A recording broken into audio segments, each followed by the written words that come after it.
Nós vamos dar sequência ao estudo do Livro dos Médiuns. Vamos para o capítulo 2, o maravilhoso e o sobrenatural. Eu quero chamar a atenção de vocês para o seguinte: é necessário nós entendermos a história do Espiritismo até este livro, para a gente entender por que ele vai falar do jeito que vai falar aqui. Esse livro foi editado na França em 1861. Em 1857, Kardec lança o livro dos Espíritos. Então, é uma novidade para a humanidade, uma doutrina nova. O livro dos Espíritos, falando da vida extrafísica. Então, é uma novidade. E aí, muita coisa começou a surgir. Nós sabemos, através das revistas espíritas, que padres e etc. e tal se pronunciavam através até de publicações em periódicos, dizendo que isso era coisa de Satanás, que isso era isso, que era aquilo outro. E Kardec ia rebatendo na revista espírita com argumentação. Em 1861, ele estrutura o Livro dos Médiuns. E ele começa justamente falando sobre algo que é importante. Porque, para muita gente, isso é maravilhoso, isso é sobrenatural. Os Espíritos falar com a gente é sobrenatural. Então, ele vai mostrar para nós como não tem nada de sobrenatural na relação entre encarnados e desencarnados. E ele começa assim, é o item 7 do livro. Se a crença dos espíritos e em suas manifestações fosse uma concepção isolada, o produto de um sistema poderia, com alguma aparência de razão, ser suspeita de ilusão. Se uma ou duas pessoas só estivessem falando sobre espiritismo, poderia ser uma ilusão. Mas, se nos diga ainda, porque é encontrada tão viva em todos os povos antigos e modernos, nos livros santos de todas as religiões conhecidas. Isso que o Espiritismo está tratando consta em todos os livros, só que com nomenclatura diferente.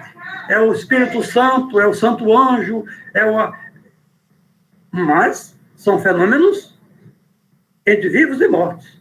A Bíblia é repleta deles. E ele continua.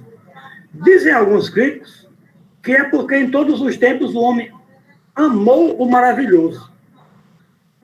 O que é, pois, o maravilhoso, segundo vós? O que é o sobrenatural? Kardec está jogando para as pessoas que criticam o Livro dos Espíritos, chamando os fenômenos como sendo fenômenos sobrenaturais. Ele vai fazer para a gente uma distinção entre o que é natural e o que é sobrenatural.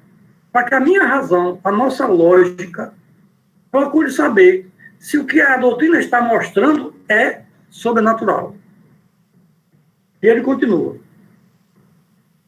Que entendeis por sobrenatural? O que é contrário às leis da natureza. Então, segundo a lógica, sobre o natural é algo que está fora do normal, do natural. E ele diz, o que é contrário às leis da natureza. Conheceis, pois, tão bem essas leis que vos é possível assinalar um limite ao poder de Deus? Será que todos nós conhecemos todas as leis da natureza? Está dizendo que isso aqui que está acontecendo está fora da natureza? Então, Kardec, como sempre, ele não aponta e diz, é assim. Ele provoca, ele instiga as pessoas que o leem a refletir. Ele respeita a liberdade de escolha e das suas próprias conclusões. Pois bem, então, provai que a existência dos espíritos e suas manifestações são contrárias às leis da natureza, que não é nem pode ser uma dessas leis. Segui a doutrina espírita e vede se esse encadeamento não tem todos os caracteres de uma admirável lei que resolve tudo o que as leis filosóficas não puderam resolver até este dia. Então ele pede para que nós sigamos os raciocínios da doutrina espírita para saber se não existe razoabilidade, lógica, encadeamento, coerência. E ele continua falando, ele está estruturando as argumentações sobre o sobrenatural. Que um homem morto e bem morto reviva corporalmente, que seus membros dispersos se reúnam para formar seu corpo, eis aí o maravilhoso, o sobrenatural, o fantástico.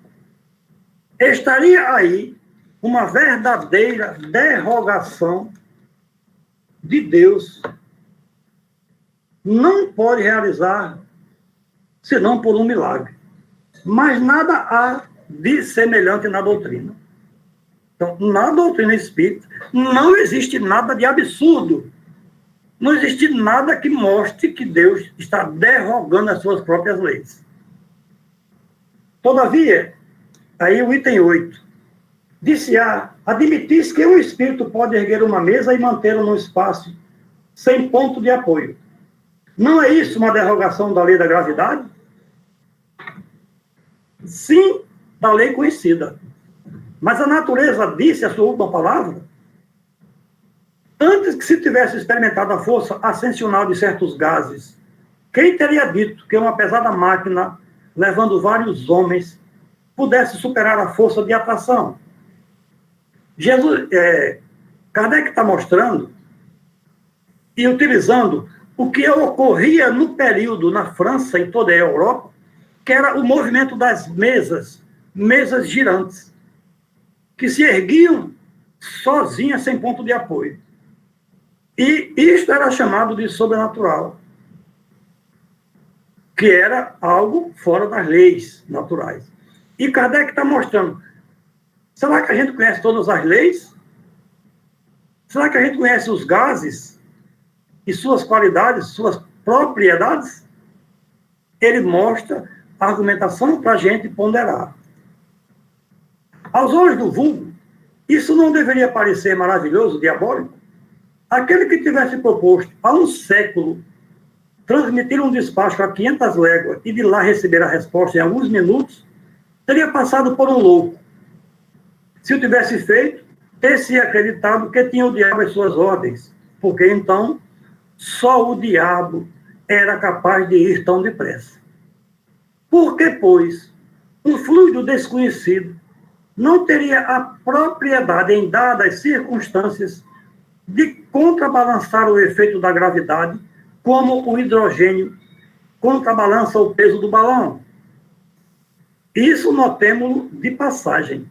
É uma comparação, mas não uma assimilação, e unicamente para mostrar, por analogia, que o fato não é fisicamente impossível. Kardec usa a lógica e a coerência para provar que uma mesa levantar-se sozinha não é algo sobrenatural. Nós é que desconhecemos as leis. E é isto que vai ser mostrado neste livro.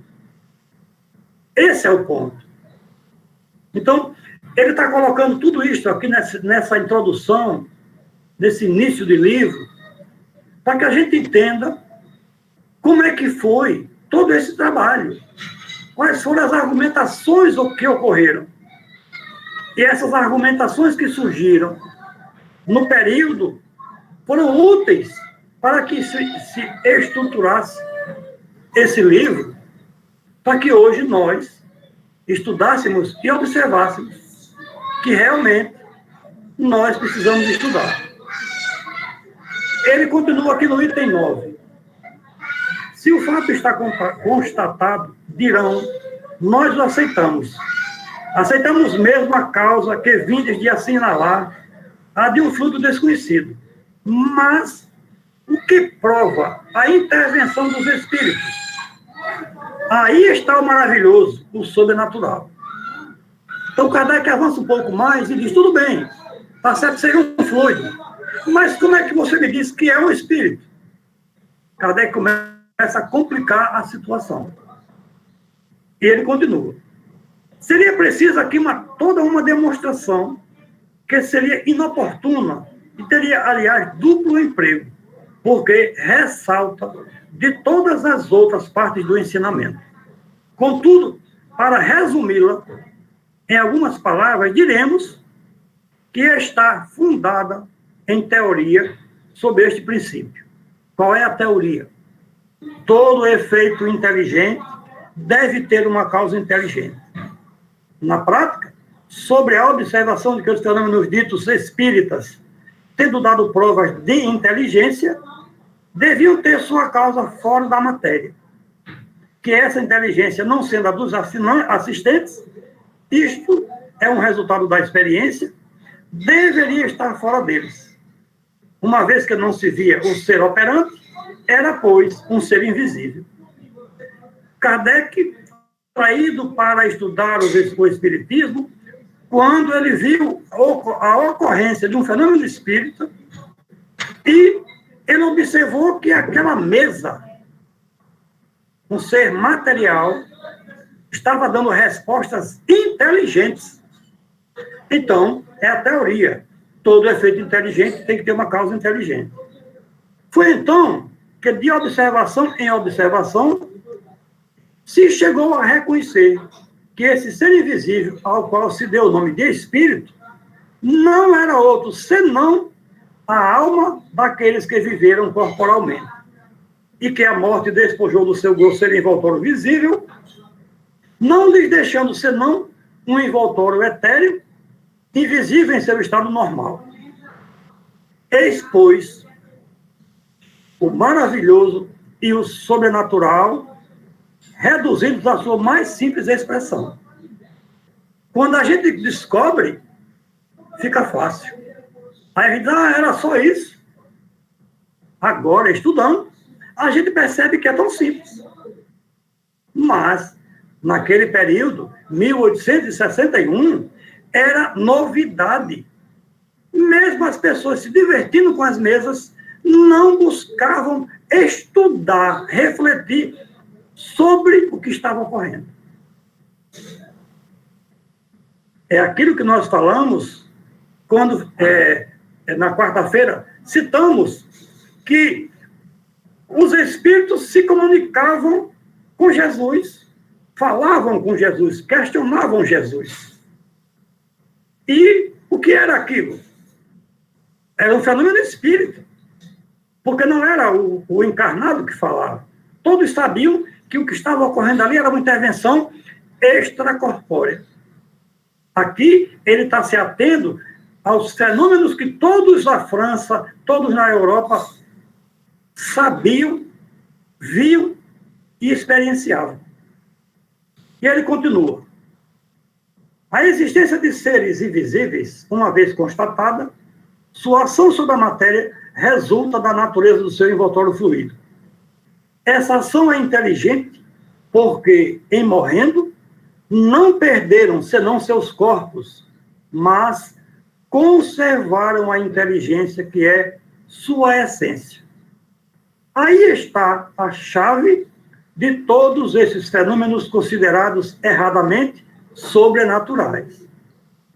Então, com a justificativa que Kardec está trazendo para nós, que ele chegou à conclusão que aqueles seres que se comunicavam eram espíritos das pessoas que viveram e estavam desencarnadas, deixou de ser sobrenatural, passou a ser natural.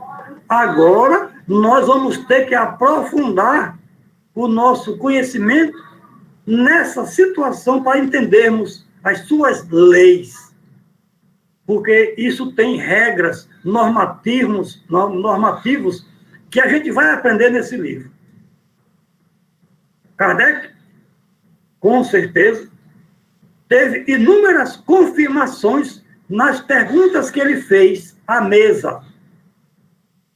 ele teve como corroborar, porque Kardec era alguém altamente racional.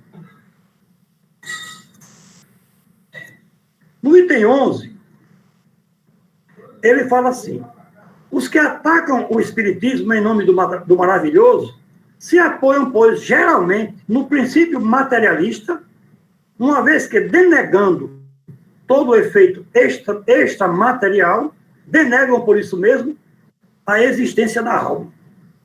Sondai o fundo do seu pensamento, perscrutai bem o sentido das suas palavras, e vereis quase sempre esse princípio, se ele não está categoricamente formulado, despontar sob as aparências de uma pretensa filosofia racional com o que o cobre.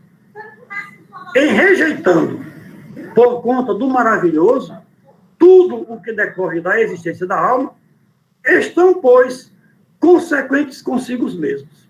Se eles não aceitam a alma, tudo bem. Não admitindo a causa, não pode admitir os efeitos. Daí neles uma opinião pré-concebida que os torna impróprios para julgar sadiamente o espiritismo. Se eu tenho uma ideia já pré-concebida de que isso não pode, eu não tenho qualidade, qualificação para julgar. Eu tenho que estar isento de partido para refletir e ponderar. E ele continua: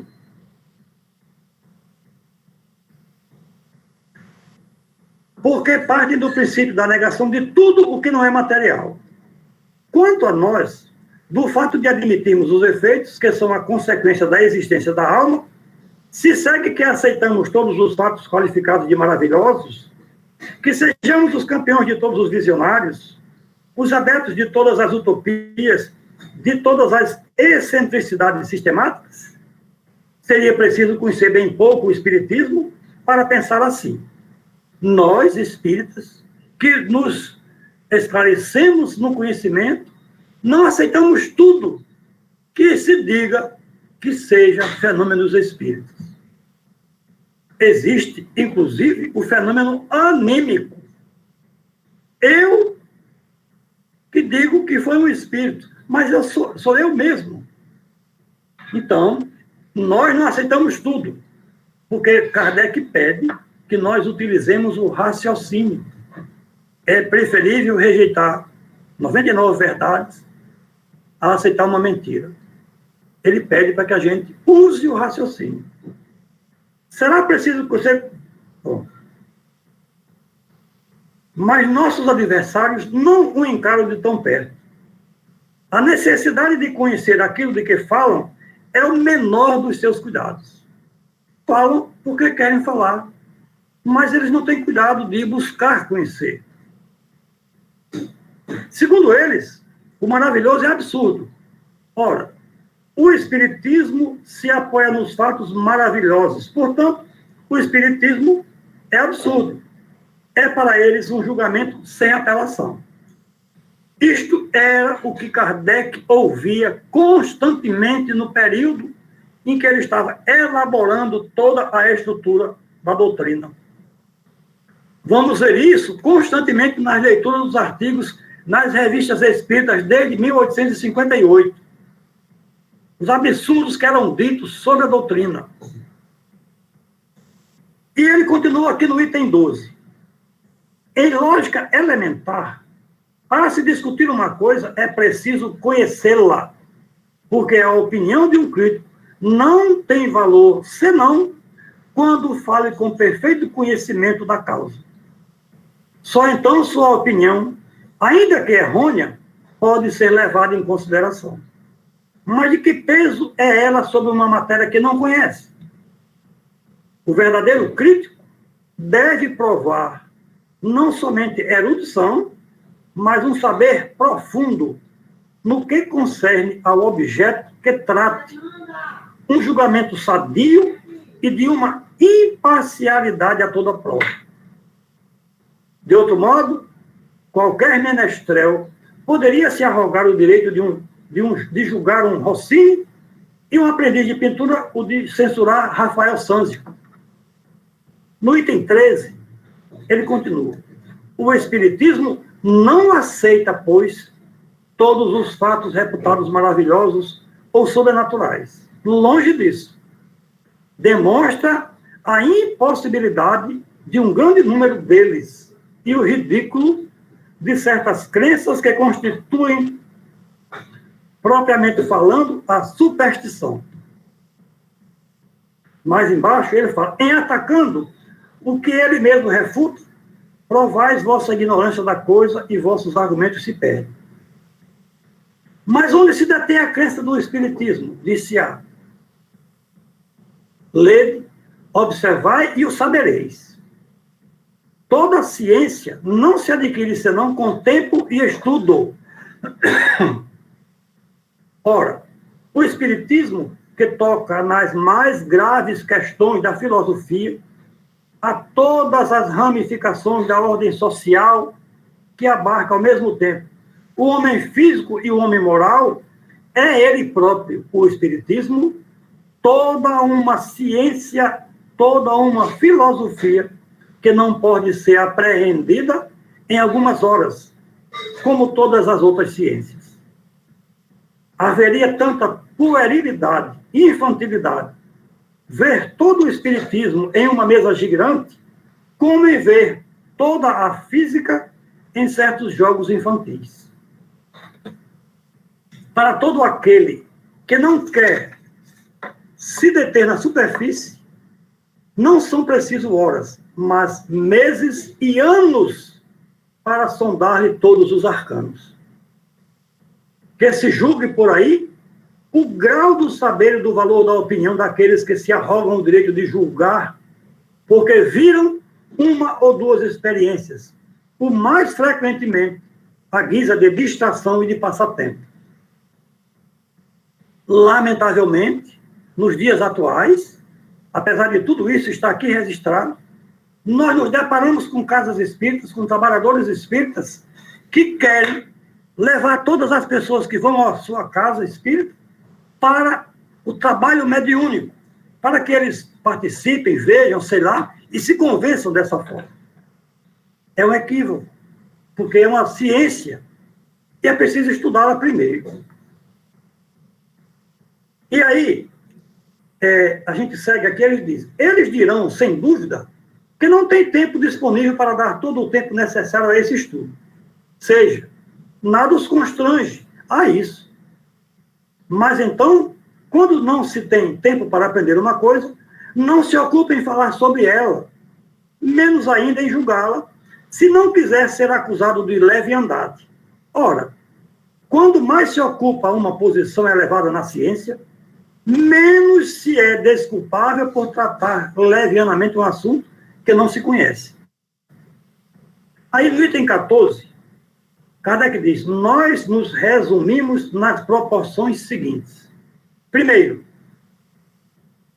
todos os fenômenos espíritas têm por princípio a existência da alma, sua sobrevivência ao corpo e suas manifestações. É o primeiro princípio do fenômeno espírita.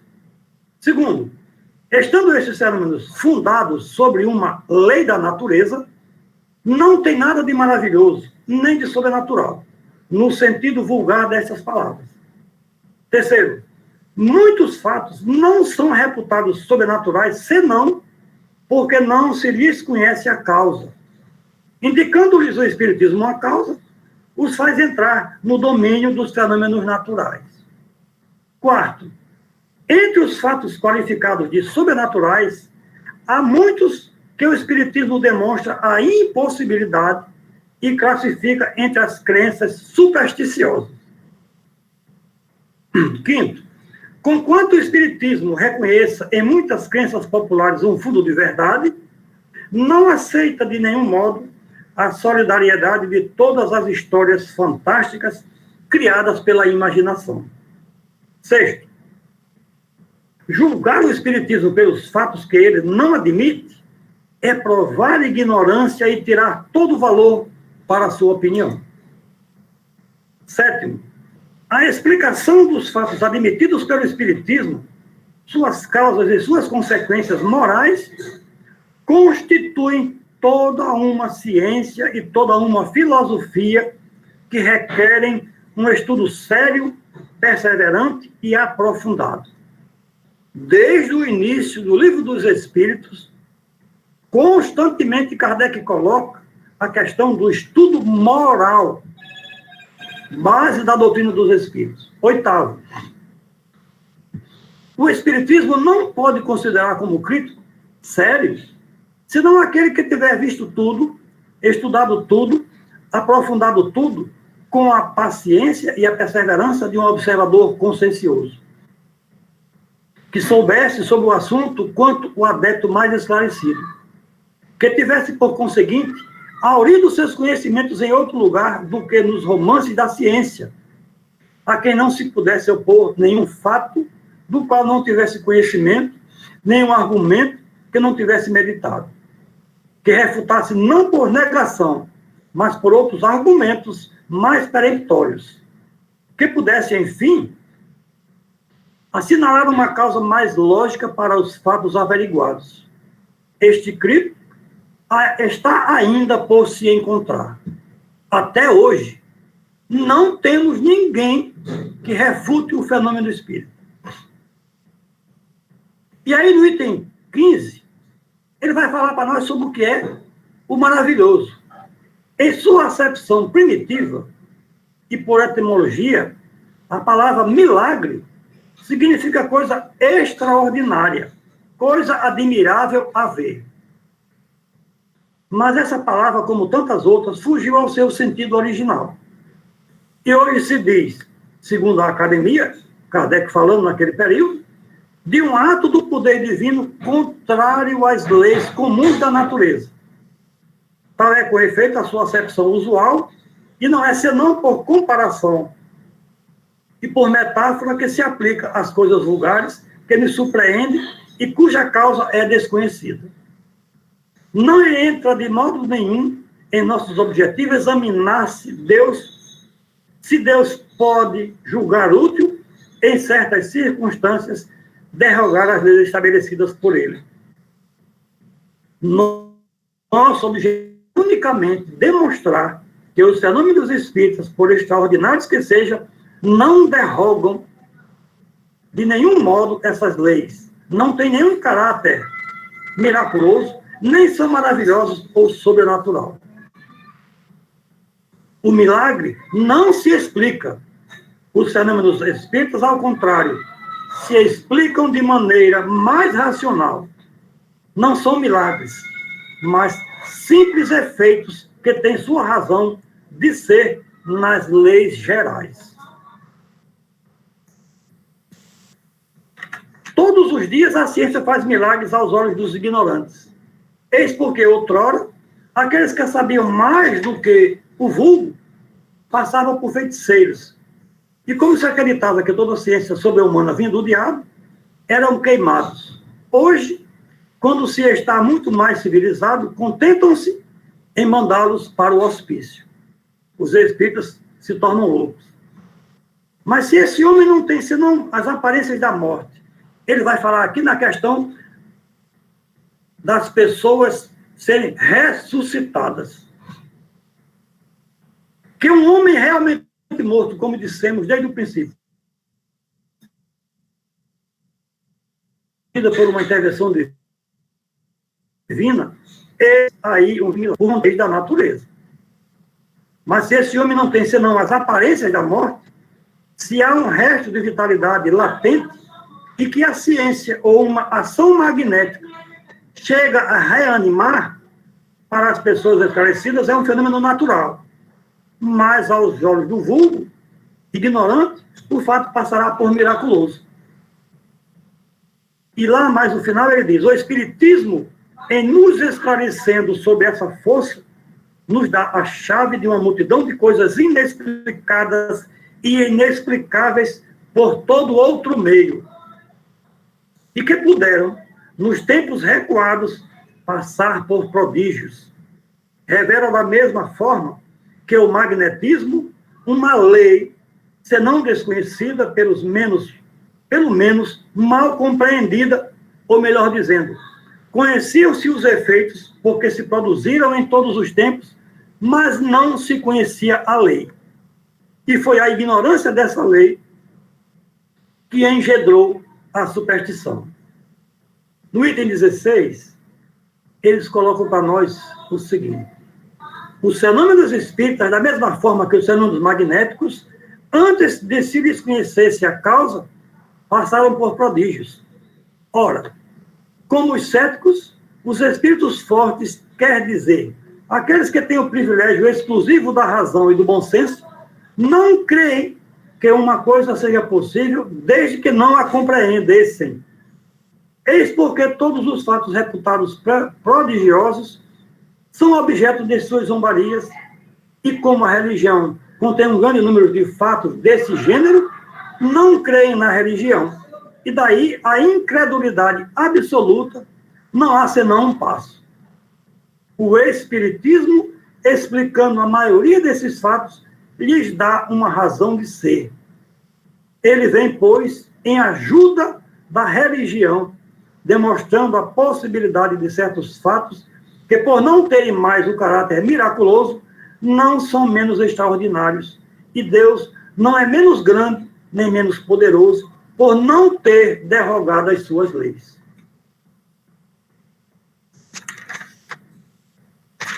No número dos fatos desse gênero, é preciso colocar em primeiro lugar as aparições, que foram inúmeras pela Europa fora, porque são as mais frequentes.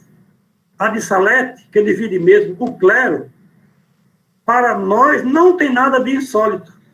Seguramente, não podemos afirmar que o fato ocorreu porque dele não temos a prova material. Mas para nós ele é possível, visto que milhares de fatos análogos recentes nos são conhecidos. Cremos neles, não somente porque sua realidade foi averiguada por nós, mas, sobretudo, porque nos damos perfeitamente conta da maneira pela qual se produzem.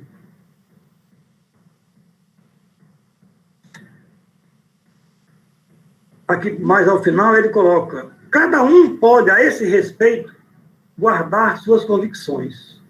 O Espiritismo disso não tem que se ocupar. Dizemos somente que os fatos produzidos pelo Espiritismo nos revelam leis novas e nos dão a chave de uma multidão de coisas que pareciam sobrenaturais.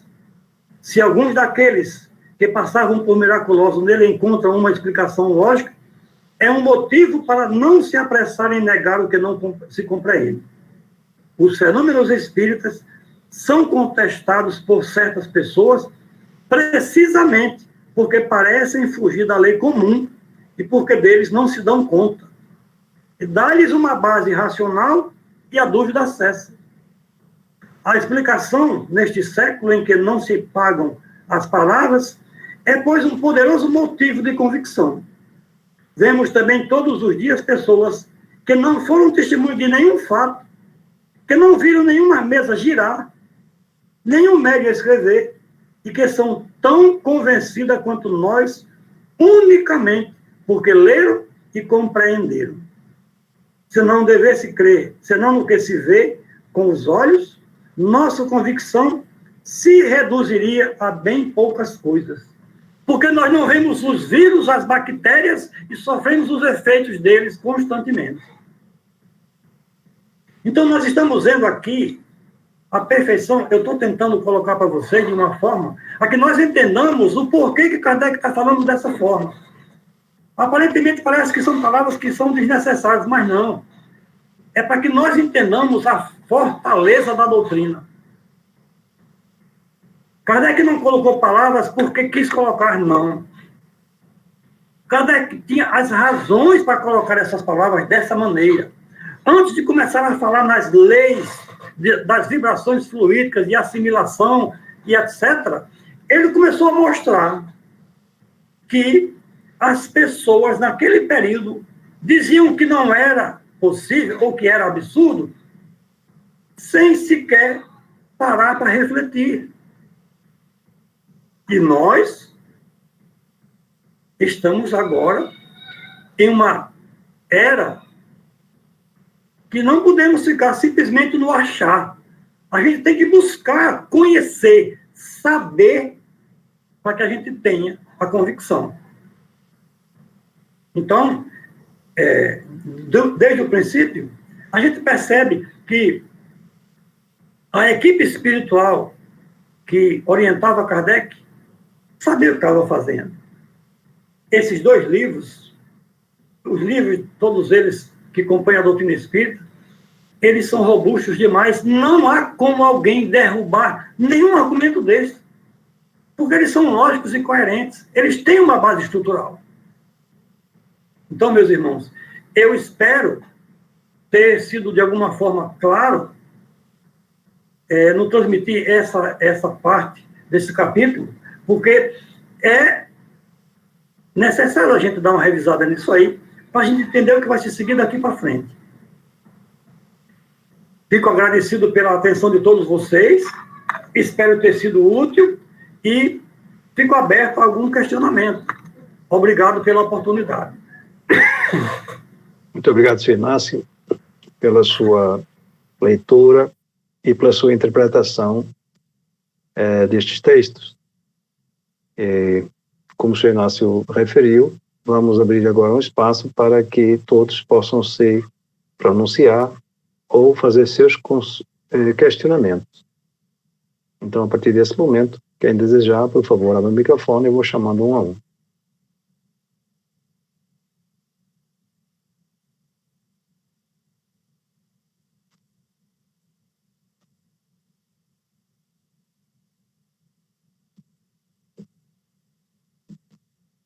Bom, meus irmãos, sobre o maravilhoso e o sobrenatural, então, nós podemos nos lembrar que no início dos tempos,